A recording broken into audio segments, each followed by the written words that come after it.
Okay, so let's go through this. First of all, what is ischemia? It's one of those words, like, have we come across that word before? It's ischemia, huh? Lack of oxygenation. And it's usually, we see ischemic changes when we talk about the heart, because that heart needs a lot of oxygen, right? To be able to pump and perfuse. Absolutely. So now we're saying, okay, so we have peripheral arterial disease, lack of oxygen, PAD. We've often seen it, PAD. Okay, peripheral edema. What's that have to do with the price of coffee? Right, doesn't mean anything. Is that the answer for this? No. Okay, no. Widen pulse pressure. No. We see a widened pulse pressure with a lot of neurological problems. That really doesn't fit into the role here. So, leg pain while walking. It would be all the time, wouldn't Yes. it? Say it again? Wouldn't it be all the time? Wouldn't it be on the No, wouldn't it hurt all the time if it was? Wouldn't it hurt all the time? Okay, let's get back to that. She said, wouldn't it hurt all the time? Okay. And then we have brownish discolorization to the skin on the leg. What do we know that as? Huh?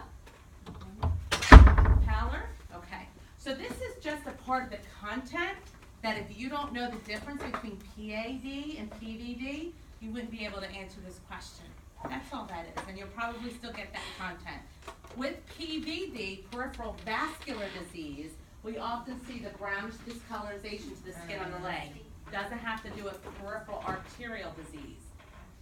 Leg pain while walking. Let me give you an example. Ooh. Ooh. Okay, did you ever see anybody do that? I have. Yeah. Okay, what does that, was it constant? No. It was intermittent claudication.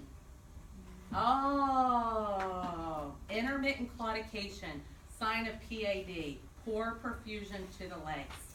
Okay, that makes sense now, right?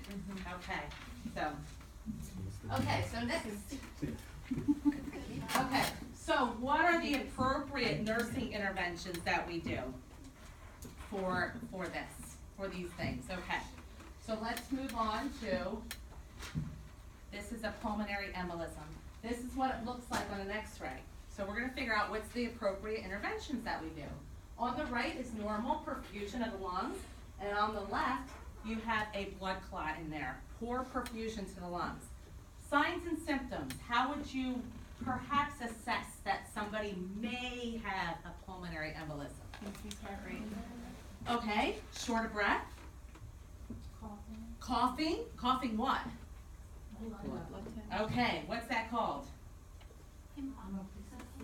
Hemo, somebody said it. Hemoptysis. Yeah. Whenever you hear heme, it's blood, okay? Hemoptysis. So you could cough up some red, frothy type of sputum. Absolutely. What else? Pain. Okay, these are great signs for a potential PE. Okay. Some of the tests we do is what's called a VQ scan, or a ventilation perfusion scan, and this is how it would look. Actually, this is a perfusion scan up here. Okay, so lack of perfusion is happening in that section of lung. Okay, now working with one of our objectives, how do we work in a nursing fashion and with other departments or other people such as a physician? What do you anticipate the physicianing doing with this? What are you going to do? How do you fix this? They're going to want to remove the clot, right? Okay, she said they're going to want to remove the clot. Or break it up or something. They could do that, okay? That is a very risky procedure. I'm going to say this. A lot of times patients don't survive a pulmonary embolism, and if they do, okay, we treat them symptomatically, okay? So they could go in there and remove it. What else would you anticipate, or what other things, huh? Yeah, blood thinners. Oh my goodness, right? Just think of blood clots are like snowballs, right? They get bigger and bigger and bigger. So we want to thin the blood, okay? We absolutely want to make sure that this person is on a blood thinner, okay? Okay, what is a good blood thinner of choice? There's so many of them coming out now, huh? Aspirin's not strong enough for this. You're gonna have to be on warfarin or Coumadin. Okay, there's other medications that have come out too that they may put them on. They might have them go home with enoxaparin or Lovenox injections in the stomach. That's kind of expensive. So you know, it just depends on the patient and the doctor and what they agree upon. How else would you treat them with this? Okay, sit up. Yes, huh? Yeah, we said that, anticoagulants. You could also give a fibrinolytic, perhaps, okay? Now, fibrinolytic actually, or thrombolytic, same thing, okay, will break up that fibrin clot. Very risky to do that, though, right? Because patients can spontaneously bleed. So if the patient is not doing well, they have a PE and they're really not doing well, blood pressure is low, they're so short of breath, they're going to want a ventilator to help them breathe. Perhaps they might come to the conclusion that they would give a fibrinolytic. But hopefully, you know, I mean, patients can start having hematuria, bleeding from the gums, bleeding from IV sites. So it's very, you know, case-by-case basis that they may do that as well. How do you prevent this? Huge. This is one of our core measures, right? DVT prophylaxis, right? How do we prevent a DVT? Ambulation, okay? What if I'm in bed and I can't ambulate? Okay, SCDs. What if I don't have any SCDs? What if I don't have compression stops? What if I can't move? She said range of motion. What if I can't move? You'd have somebody do it for you. You certainly could. So you want to mimic walking. So, and you are absolutely right with all your answers. So I often teach the patient, point to the wall, point to the ceiling, point to the wall with their toes, because it pumps the calves and mimics walking, okay? So everybody who comes into the hospital, it doesn't matter if they come in with a splinter, they are worked up for DVT prophylaxis. Perhaps they won't need it, you know, with a splinter, but everybody needs to be worked up for it, and that's a part of core measures, okay, to prevent this from happening, and also staying hydrated as well. Okay. So whenever you're on a long trip, have your family pump their calves, pump their calves. My husband makes fun of me all the time. Pump your calves. So I'm like, don't make fun of me. Okay. So restoring perfusion with a pulmonary embolus, certainly they can go in and take it out, but a lot of times it could be small, and that's why they survived it. So we would keep them hydrated, put them on the blood thinners prophylactically. If they need oxygen, we would do that as well. We treat them by the symptoms. Okay, so in this next picture, where do you see the perfusion decreased? Okay, and raise your hand if you know. Let's see. Yes. In his hand. In his hand? Yeah. That's a good guess. That's a good guess. His heart. Okay, so he was it looks like his hand, but he was holding on to his heart.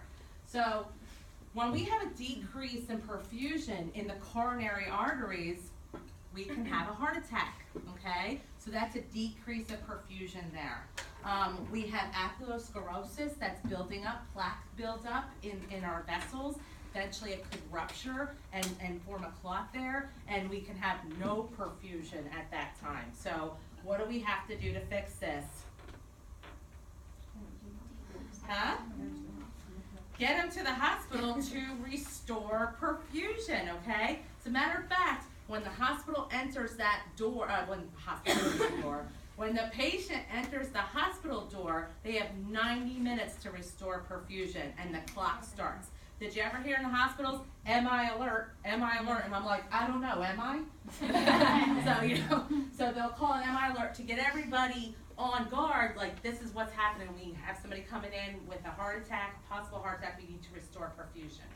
Okay, so how do we restore perfusion in these patients? You like that little beating heart? I found that. I had to put it in there somewhere because I just love it. So the way we restore perfusion is they usually will go in there through an artery, okay, and work their way up to the heart and open up that vessel. They can use a balloon, okay? They can use, what they do is they put it in there and they inflate the balloon and it pushes the plaques to the side of the walls. They go in there with a laser or a diamond tip. They've done so many things that they could do now to help restore perfusion. If they don't restore perfusion, patient could die. Okay, that pump, remember we said at the beginning, that pump is not going to be working. So we have to restore that perfusion, and rather quickly too. We could also give thrombolytics in this case as well, okay? If they have that plaque buildup and it ruptures, and now they have a blood clot, once it ruptures, all those platelets are going to that site, clumping and clumping. They can give a thrombolytic to break up that clot to help restore perfusion as well. But of course, again, thrombolytics, you gotta be very careful. Patients gotta fall into that criteria in order to be able to receive that thrombolytic, okay? All right, and this is a little example of what I was showing you, the balloon that opens up. They can also put a stent inside the patient's vessel, okay? And it's like a little spring, a little tiny spring that goes into the vessel to kind of hold it open and keep it open, okay? All right, next question. Now, this is a little harder, okay?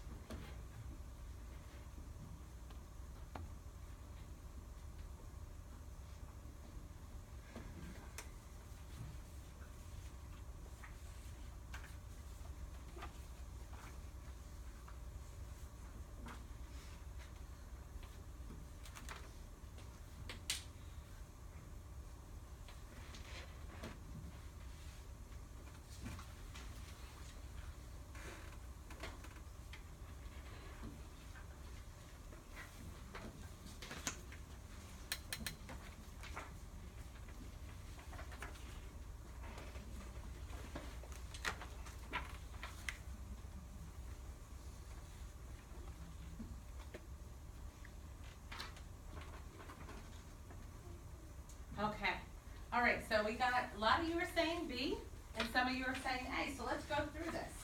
When we have the highest priority, remember, NCLEX is gonna ask you questions, these are all right? But which one do you see first, essentially? So it's an analytical question. Which one has the highest priority? Okay, so let's look at B. Blood pressure, 110/62, atrial fibrillation with a heart rate of 82, and crackles in both bases. Crackles in both bases. Blood pressure's okay. Heart rate's okay. They're an AFib though, atrial fibrillation, okay, which is a dysrhythmia. But their blood pressure's okay. Okay, all right. It's sparking my interest here. Confusion.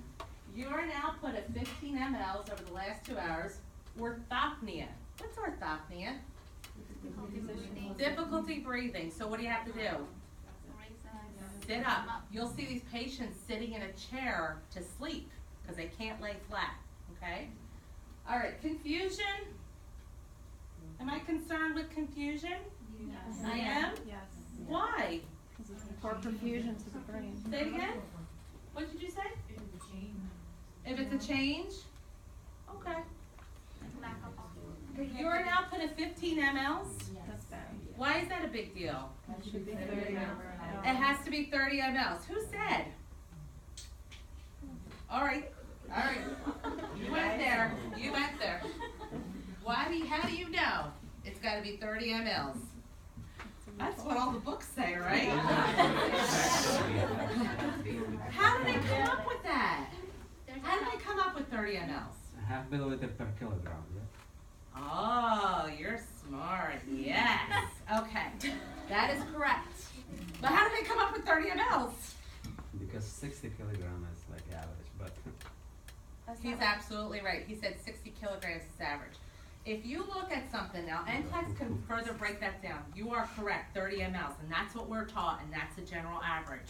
But if you have somebody that's 6'2", muscles, bang, bang, bang, right? All muscular, and then you have somebody who's like me, you know, like 5'1", not really muscular. You know, do you expect us to have the same urine output? No. Probably not, okay? So we use a general rule of thumb of 0.5 to 1 ml per kilogram per hour, okay? Children, we want more of the 1 ml per kilogram per hour because they're more water-based, but with an adult, we'll accept 0.5. And you said it's based on 60 kilograms, that is correct. Somebody said that the average American is 60 kilograms. Okay, just go with it, okay? I'm 60 kilograms. Okay, so 60 kilograms, if I have 60 times 0.5 per kilogram per hour, that's 30 ml.